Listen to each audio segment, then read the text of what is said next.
And I absolutely love this slide, and Michael, I'd love for you to weigh in as well, because it does kind of help you visualize the level of connections that are required. In this case, this is just the order to cash cycle.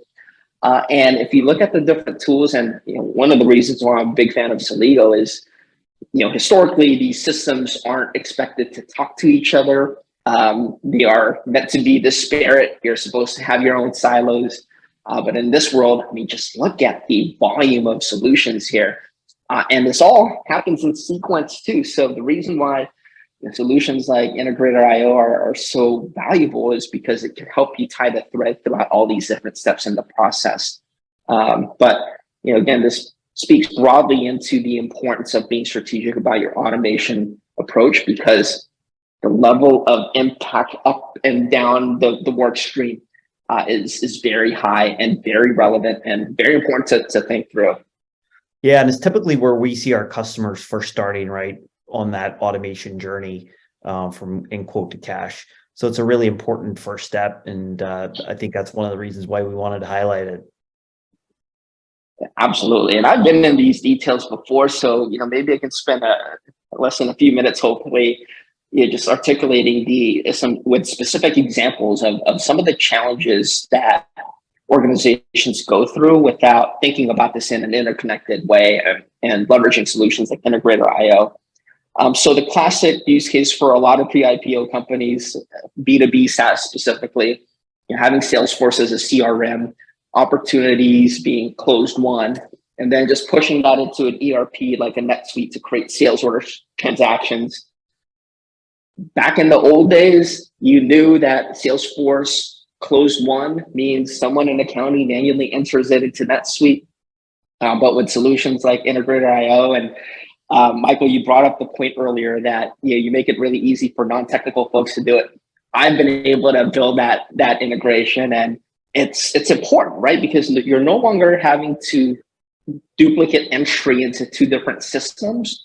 You're passing data through, and you can also set up rules that take it even further downstream. So if sales orders impact billing, whatever you have as the billing terms and the opportunity, carry over to the sales order, carry over to billing schedules, carry all the way through RevRec even. So I think this is just such an important slide for people to appreciate. And without this type of visual, it's kind of hard sometimes to see how all those dots are connected.